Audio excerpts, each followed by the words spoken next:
So we start off with President Kennedy gives the famous speech of we're going to go to the moon by the end of the decade. That's great for public, but now it's up to the people at NASA to make it possible.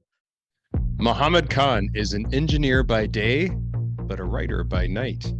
In 2016, he set 3 goals for himself. 1, work as an engineer. 2, work as a scientist. And 3, make a movie. And by 2022, he accomplished all 3 of those goals. So what's he focusing on now? 3 new things. 1, humanitarian engineering. 2, storytelling for engineers. And 3, audience building. By 2030, he has his sights set on having a digital business around storytelling and engineering.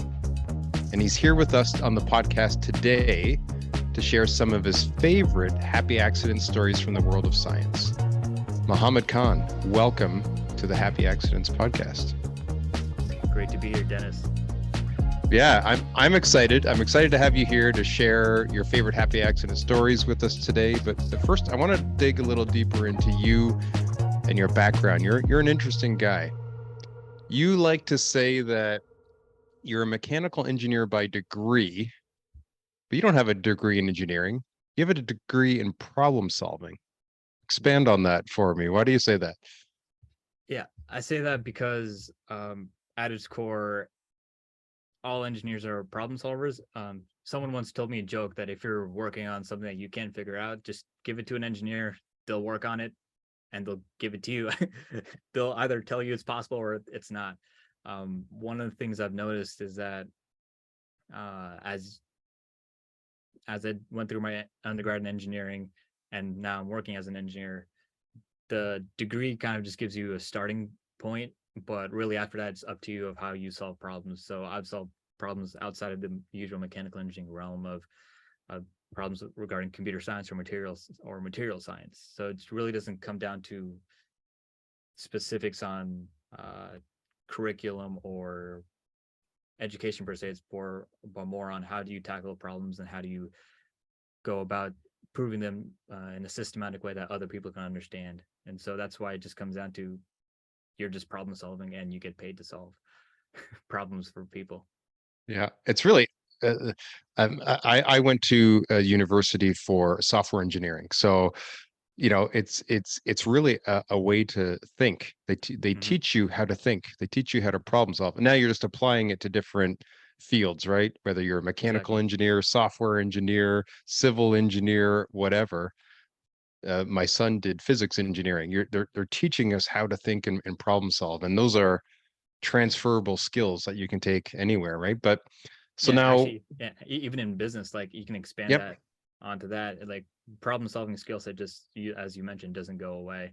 You can expand it everywhere. And once I did that shift,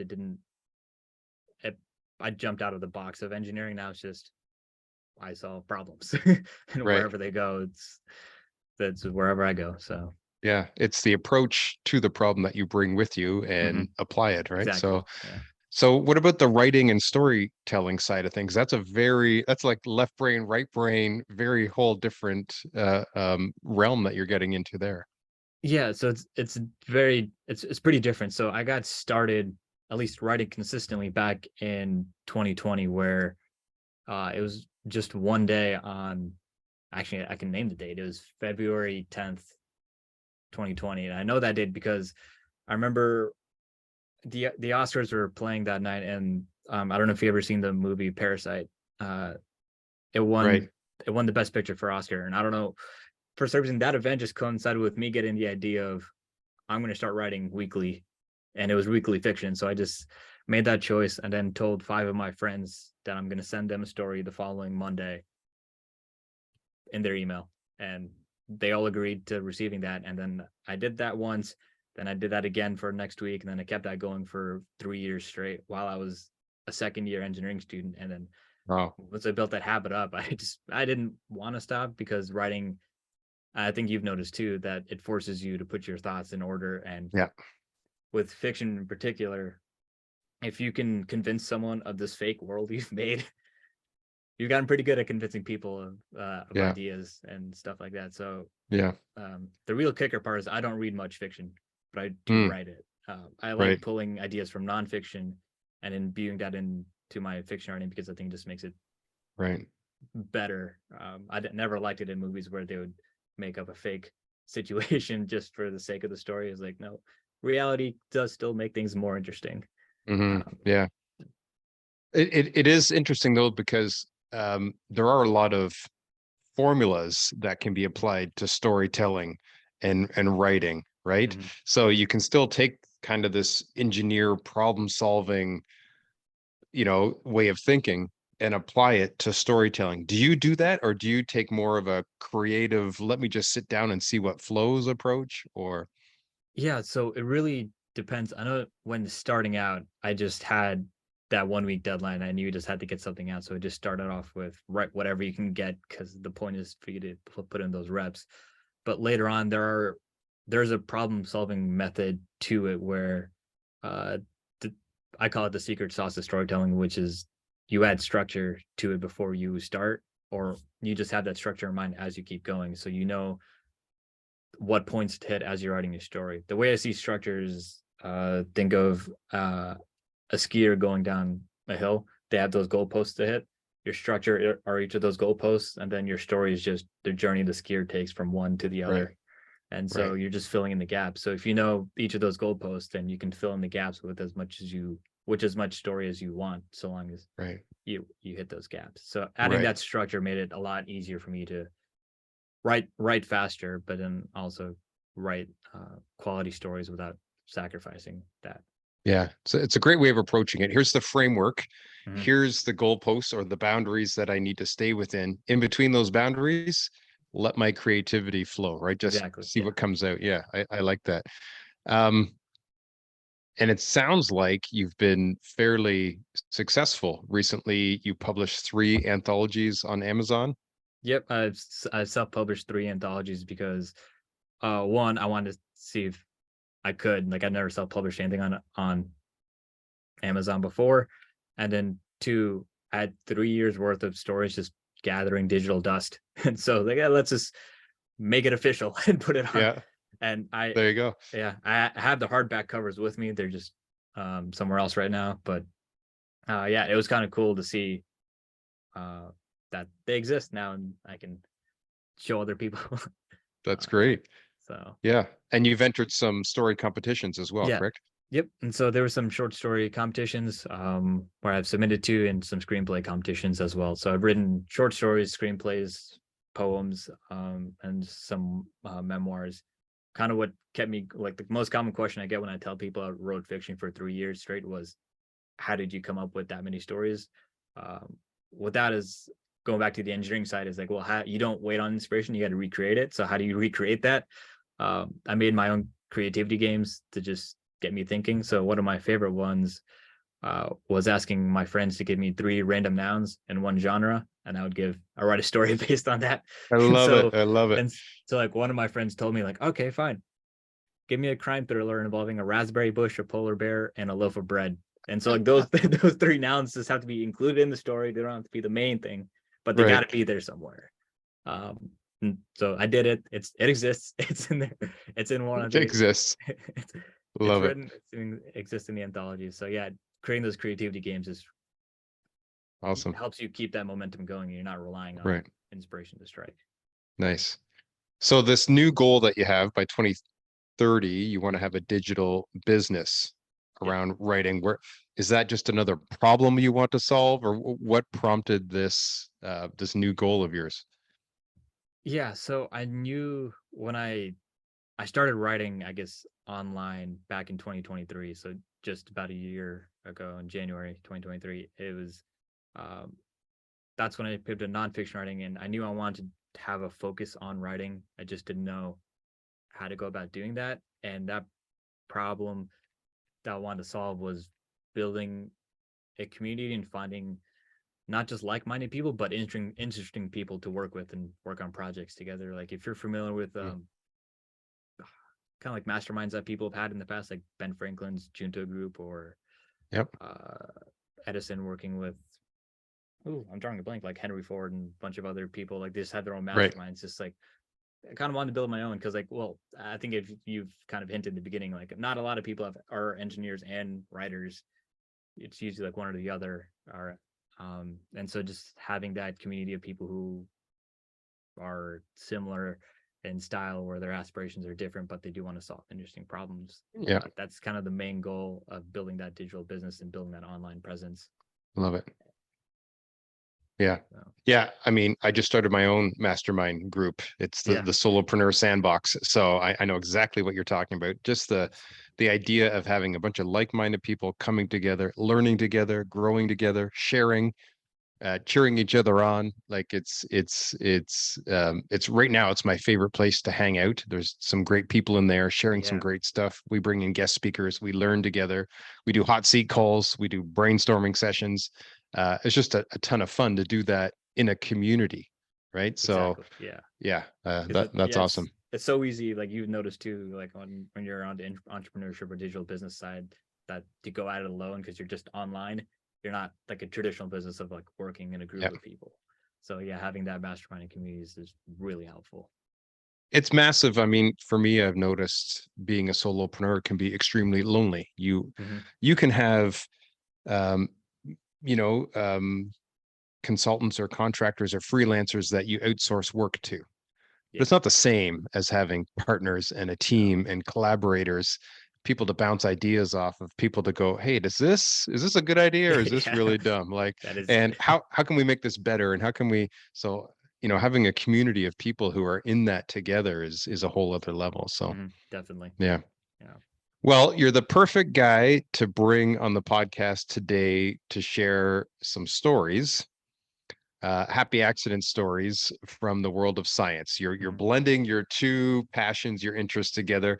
I know you've got three stories lined up that you want to share on the podcast today. We chatted about them briefly. I don't have the full context. I don't have the full story, but I'm excited to see what you're going to share. I know the audience is going to love them. One of them is from the 1960s space race. Right. Another one is from World War II and has to do with radar. Hmm. And the third one comes from one of your favorite characters from the world of science, Michael Faraday. Yep. So why don't we cue it up with the first story, 1960s space race. What's the story? What happened? Right. So we start off with uh, President Kennedy gives the famous speech of we're going to go to the moon by the end of the decade. That's great for public, but now it's up to the people at NASA to make it possible. And so they're scrambling to make it possible to get us human on the moon by the end of the decade. So they're getting all the teams together, and their main control center is called Flight Center, which is located in Houston, Texas. And while they're getting their whole crew together, they're also developing another team called the Sim Team. Now, the goal of the Sim Team is to, I like to call it, just introduce chaos. They're supposed to actually mess up the flight team by pulling power cords or creating blackouts or just messing with them so that they get better at handling accidents or just randomness when it comes to launching a rocket. So Mm, what do you do when the power goes out, or what do you do when you lose comms with your astronaut, or what do you do when you can't talk to the person in another building or something like that? How do you adapt to that? And doing that periodically over time has definitely built up that resiliency that 1960s NASA was known for. It's why people were clamoring to go there. And over time, that I have no doubt that led to them landing on the moon by 1969. Because once you've built that resiliency, you're fairly confident you can handle anything. Like if you've seen the movie Apollo 13, like though that was after landing on the moon, like they were still not panicking about losing comms with them or the whole LEM explosion happening. They were fairly calm about it. They were approaching it as a systematic way. They were prepared, even though this was the first time that's happened. mhm. Hey there, real quick. Listen, I really hope you're enjoying this episode of the podcast.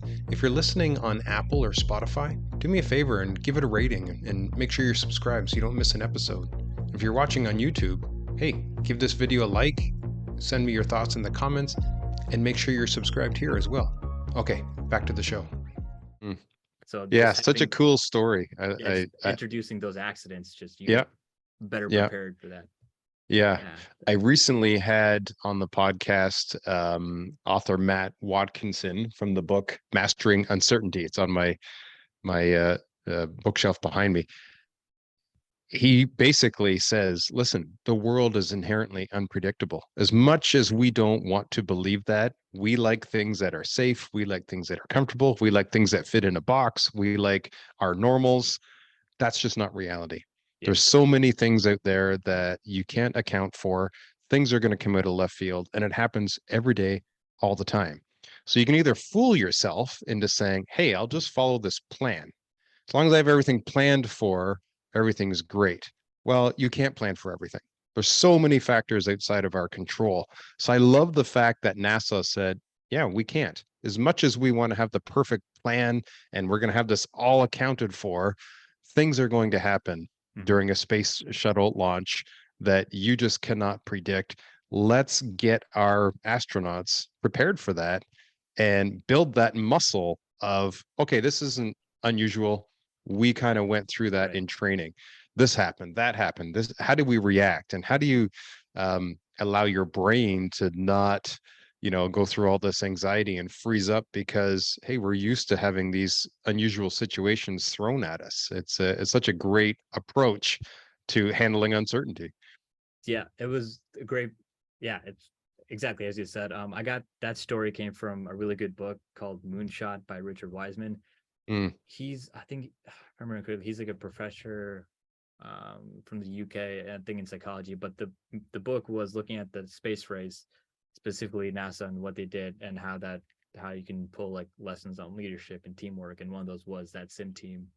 And mm, um, another great aspect of Gene Kelly, who was the flight director at the time, they were feeling like political pressure to like send someone up there right now, and they were running tests on their equipment, and it wasn't coming up good. It wasn't looking safe, and so he just said it like, "We don't need to go to the moon today. Like it's okay." yeah, And that was just a great example of like when you're pushing towards a goal, sometimes you don't have to immediately jump towards it. You can take your time and be ready for that. yeah, But it's a great book. I really recommend you yeah. check So that there's out. some obvious lessons there. If you're a business leader, an entrepreneur listening to this podcast right now, intentionally try and throw some things at a left field at your business, at your team to build that muscle. What other lessons can we take away from this, or how can we apply some of these things to our personal lives as well? One of the things I like doing, it relates to that the intro when you gave me. One of them back in 2016 when I set up a goal of becoming a scientist. Uh, those goals I just keep in the back of my mind. Like I have a list on Google Keeps that just reminds me yearly. Like, hey, you set this. Like, oh, cool. Then I forget it. But what happened? What happened was during the summer of my first year as an engineering student, I wasn't even in the major, and I got a chance to work in a research lab. And I had a list of labs to choose from. I was looking at the list. In the back of my mind, I was thinking like, all right, what don't I know about? And that's what I was gonna pick. It's like the lab. So they would give a description of the lab, like, oh, this lab works on corrosion materials and looking how things break down. The lab I picked was this lab works on soft robotics. And at the time, I had no idea what that was. And so that's the lab I picked. And so the compass that I like to have is what what thing do I know the least about? And then I go towards that because then that on its own introduces your own accidents and uncertainty because if Yeah, you don't know anything about it, you're going to make a lot of mistakes. yeah, And yeah. that's Love it. that's one of the lessons on that. Pick on what you least know about and try to find a way to do it in a safe manner if you can. Yeah, yeah, exactly. Yeah, you notice NASA didn't say, "Hey, let's start throwing a bunch of stuff at them as they're flying. Yeah, Let's do this in a controlled environment yeah, so that, yeah. we build that muscle of resiliency and being able to master Mhm. uncertainty, so that when they are flying and something real does happen, they can handle it properly." Love that story. Okay, so the next one you have for us queued up. This one comes from World War II and radar. What's Yeah, the story here? yeah. So during World War II, the Germans had an exceptional radar system that the British couldn't jam, and they couldn't build a better system compared to them. So what they did was they contracted MIT's RAD lab, the radiation laboratory, to develop a better to develop a better radar system that's comparable to what the Germans had. And so the engineers and scientists at the Rad Lab are developing the radar system, and they're testing it on the Riverside MIT's campus, which I think I'm drawing a blank whether it's Charles or is it Chesapeake. I'm drawing a blank on that. But the important part is as they're testing the radar system, they're noticing some weird discrepancies in it where like the radar's not performing as well as they thought it should. Like their calculations are right, but the radar is just not doing its job. Right. They're scratching their heads. And What's going on here? yeah, and they're debugging the radar. It's like there's nothing wrong with it. And then they look further downstream and they find out Harvard is developing radar jamming technology for the same project. Oh And so no. it's like, oh, that's why. And so then they go down. Harvard and MIT have this little friendly rivalry of like, all right, MIT is going to develop the radar system. Harvard will develop the jamming system. We'll see what happens. And they'll make that combined effort to improve the radar system, which some people argue was the reason the Allies won World War II, was because of their exceptional radar system that outclassed the Germans. But it just all happened because it was someone was testing radar here and they were getting jammed by someone else downriver. And they're like, instead of turning it, the one lessons I like about that story is they didn't turn into a competition to shut down the other person. They're like, we're working towards the same goal here. We can work together and create a better system than any one of us could do on our own. Yeah. And they did it. But what are the odds that, just down the same river or along the same point in time, working on two opposite projects that if you put together is like, man, we can really figure out something cool here. Just an incredible story there. I love it. Yeah, it's such a great story on that one. And then radar on its own has its own crazy history of being created. So is there a lesson there for like in business? Hey, I'm developing this company, this product, whatever. Don't look to collaborate necessarily with your competition or partner with them. Who's doing something complementary or opposite, even where we can either partner or collaborate or learn from each other? Is that an obvious takeaway here? It is. It's kind of like it's similar to like a barter system where like, hey, we're really good at this. We're really good at A and you're really good at B. If we work together, we can make a really good product, or it could be as a partnership, or you could complement each other. I know definitely in my experience with online businesses on LinkedIn, like a lot of people are more collaborative where, hey, I know you're really good at copywriting for email marketing. Well, I'm really good at digital product launches. I noticed you're launching a digital product, so maybe I can help you with that while you help me with your copywriting. Or they work together to make one product that's really good. Right. Someone writes the I'll write copy. the copy for the product that you're doing. Yeah. And I'll do the launch. So it's like it's seeing your competitors not as competition, but as potential collaborators and teachers, and not immediately rushing to shut things down and making sure that you're the only one there. And seeing, I guess, the bigger picture of it. Rather than like, oh, I need to win this contract from the UK to earn money. Right. But they saw the overall goal is like, no, this is to win World War II at the time. And in the case of the radar example, they ended up coming up with something even better and bigger than they originally imagined in their own camps. So same thing might happen in the business world. If you're an entrepreneur, hey, if you use your copywriting example and product launch, hey, this is a natural fit. Let's put this together. Well, you never know what kind of unintended thing you might come up with that's even better than what you originally intended, just by combining. Like synapses fire when you get different ideas, different perspectives, different ways of looking at something together. You end up with yes and. Right. Yes, we could do what we originally thought. And boy, we can do even more. And that's exactly what happened in the radar example, right? Yeah. When you start mixing different people together who are even in the same field, or it gets crazy when you start mixing people who are in different fields, you really start seeing a lot of ideas come about and crazy accidents that lead to pretty influential discoveries. Kind of reminds me of the story of like Apple and Xerox, but it's a bit on learning from someone else to combine that into your system on that. Yeah. So Yeah. So many takeaways from that story as well. Love it. And I just love the whole what if, it's the timing all had to just line up perfectly for that one there. that's Okay, so let's go to our third story. This is from one of your favorite scientists from history, Michael Faraday. What's the story here?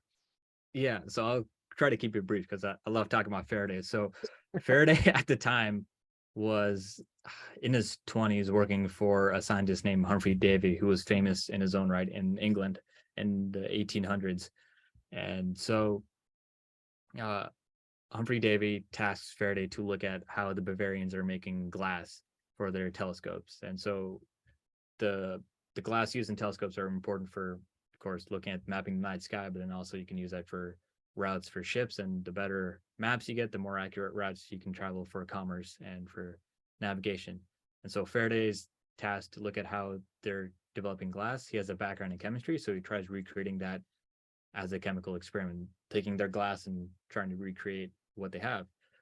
He fails for 4 years. He does not Hmm. get anywhere because there's just something he's just not getting, and it's really on the intuition of that glass, something that isn't a mathematical thing. Like you notice it, like you notice this in experts in any field where like cooking, where yeah you can put in the right ingredients at the right time, but there's that intuition where Right. things it's ready to Yeah. go. So I have a Fairly, feeling the story doesn't end here. He oh, it does failed not. after 4 years of trying, but But decades later, let's step back a bit and jumping quick ahead. But so he fails for 4 years, and after that, he keeps one piece of memorabilia, which is a glass brick from mm, one of his failed experiments. He just left on his shelf. it's like a Decades later, keepsake. yeah, yeah, a keepsake. That I just remember that period of time of his life. And so decades later, Faraday is now famous for discovering the connection between electricity and magnetism. Now he wants to see if there's a unity between electricity, magnetism, and light.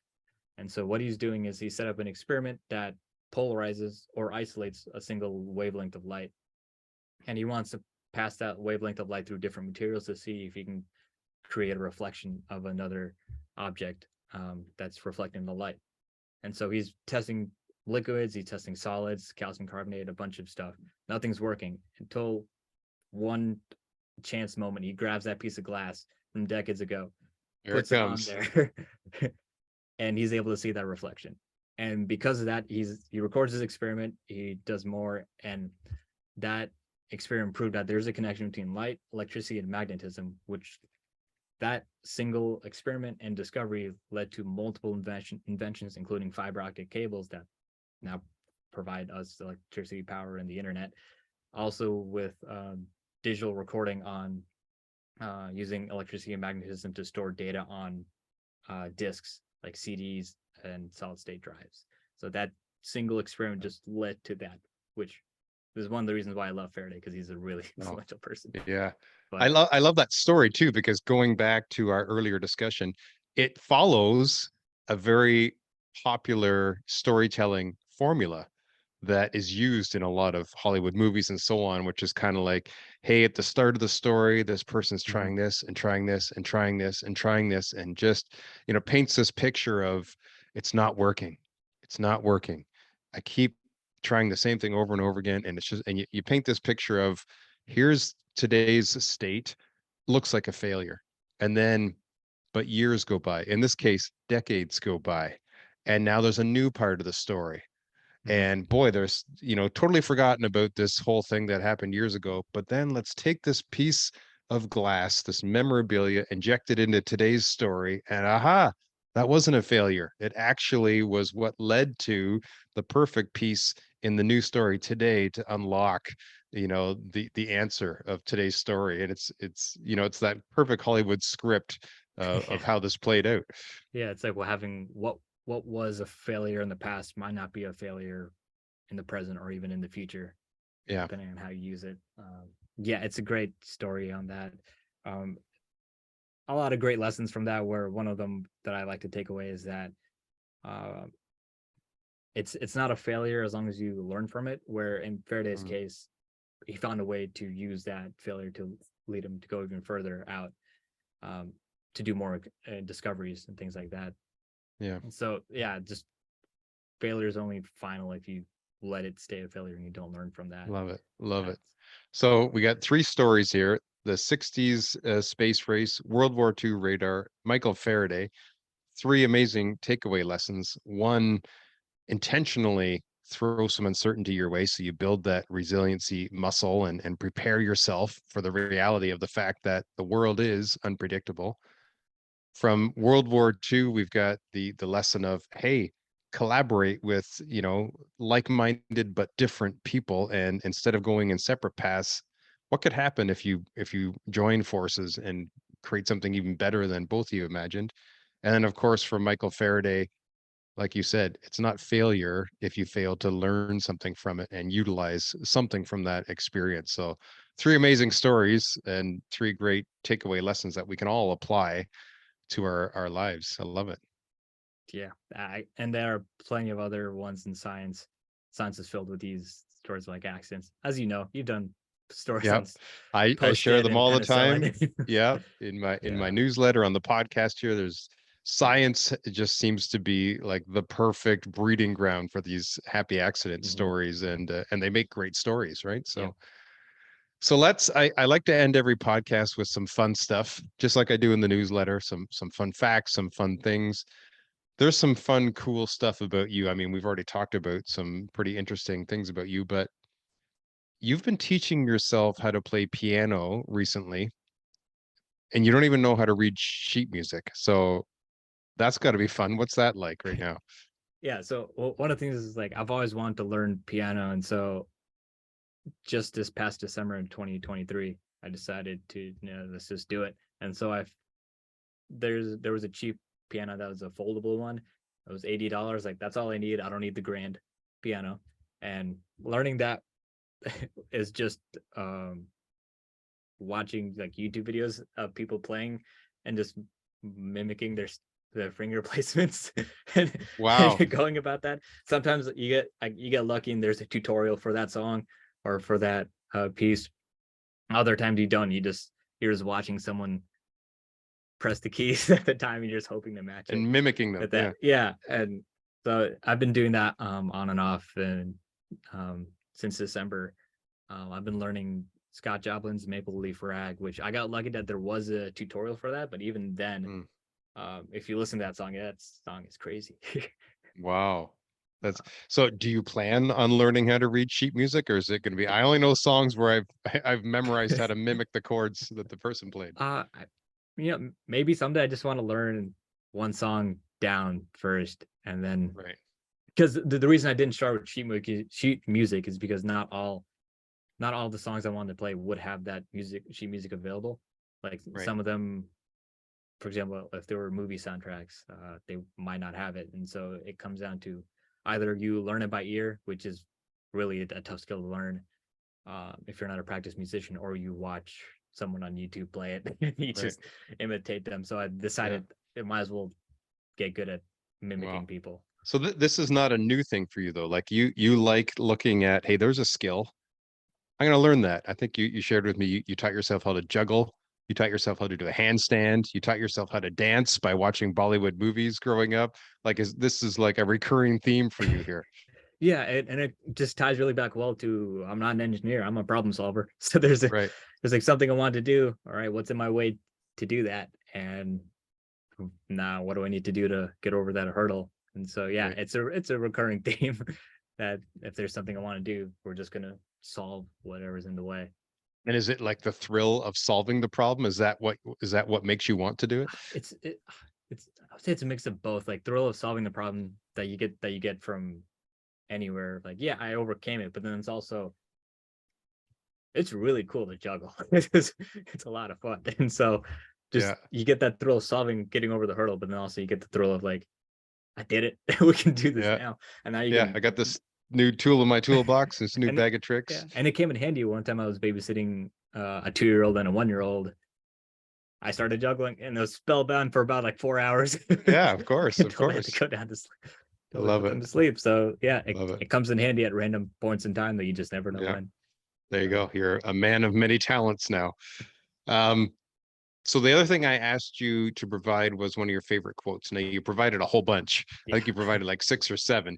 I'm gonna pick one, and I just want you to tell me why. What is it about this quote that resonates with you? So this one came from Bruce Lee, Mhm. and he says, "Adapt what is useful, reject what is useless, and add what is specifically your own." Yeah, that quote, I don't remember where I first heard it, but I think it really embodies kind of what we just briefly discussed is that uh, you you're solving problems, but you're not always solving them in the way that other people do it. And so what I like to do is when it comes down to learning, uh, for example, when I was learning about storytelling or writing, I would look at how other people did it, other storytelling frameworks, and see how they did it, but then also take away parts that I didn't like that just didn't fit my style of writing, and then I would imbue my own style into it. That what really sticks out to me about that quote is that it's not about copying what other people are doing; it's about making it your own. So Mm, you you imitate it and then you elevate it to your own standard yeah, that you want. And that's I really think that's a fun way to live life. You're not just yeah. repeating what other people are doing. It's always someone's doing one thing, so I just pivot to a different lane. I'm like, I wonder what's So, over there. so does And this mean you're going to have an even better or more unique version of Maple Leaf Rag ready for us in the next few months, or what? maybe I There got you to get go. down the original song first before I can do my own Yeah. Well, first improvisations. things Yeah, first. First things yeah. first. But there's Awesome. I always love it. yeah. Mohammed, you've got a newsletter where you're sharing writing. Are you sharing stories? Or are you sharing writing tips? What's in the newsletter? It's a mix of both. So it's a mix Okay. of I like to call it misfit writing, where even though it's not the name of the newsletter, but it's pulling ideas of how to write better from people who aren't traditionally writers or Mm, people who are considered misfits. So a famous story is like J.K. Rowling's Harry Potter wasn't popular initially, right? Until she kept at it, and in her way, like she's her own misfit style writer. The newsletter talks about stories of people who use writing in their field, whether it's actual writers or last week's post was on Nikola Tesla, who mm. how he used writing and storytelling in his inventions and engineering work. And then I pull insights from that, and then at the end I give an application of how you can do it in your own writing Love it. style. Super And interesting. So anybody who's into science, anybody who's into storytelling and writing, they should sign up for your newsletter. It's on Beehive. We'll yep, put the link to that in the show notes. And LinkedIn, that's the best place for people to connect with you. yep, that's the best place. Where I'll be sharing those same writing tips and stories from Love it. science Okay. as well. Well, we'll put your LinkedIn profile in the show notes as well. Mohammed, awesome. Thanks for coming here. Thanks for sharing your own personal story. Thanks for sharing those stories from science. And thanks for being on the Happy Accidents podcast. Great. I'm always ready to talk science, Dennis. Next time. Happy to be here. Hey, thanks for tuning into the Happy Accidents podcast. I hope you find these stories as intriguing and insightful as I do. But make sure you don't miss an episode. You can subscribe to my Accidental Solopreneur channel on YouTube and watch these episodes in video form, or subscribe to the Happy Accidents podcast on Apple and Spotify for your listening pleasure. Until next time, stay lucky, my friends.